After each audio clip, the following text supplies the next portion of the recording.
Vous parlez de tournant, moi je parle d'évolution. C'est une évolution dans la vie de la nation tchadienne. C'est pas, nous ne tournons pas le dos à la France, nous décidons de voir quel est l'intérêt de notre pays, quel est l'intérêt stratégique de notre pays. Nous disons que nous voulons jouer un rôle de leadership en Afrique et dans le monde pour affirmer la pleine et entière souveraineté du peuple tchadien, la pleine et entière souveraineté sur tous les domaines. Est-ce que vous trouvez aujourd'hui normal qu'un pays comme le Tchad, qui est un pays leader dans la lutte contre le terrorisme, qui est leader dans la lutte de la consolidation de la paix en Afrique, soit avec une base militaire étrangère qui peut s'apparenter un peu à notre histoire coloniale? Nous voulons tourner la page.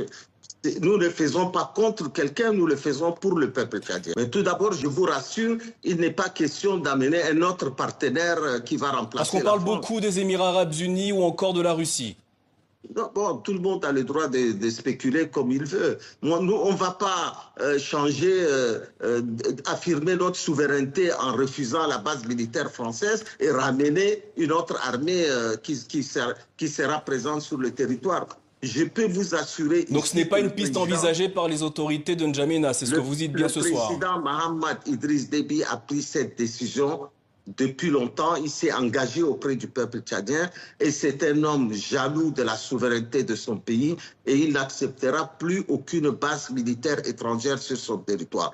Nous avons une armée capable de défendre le territoire, nous l'avons montré avec les dernières attaques de Boko Haram, dirigée personnellement par le président de la République lui-même. Nous avons notre armée.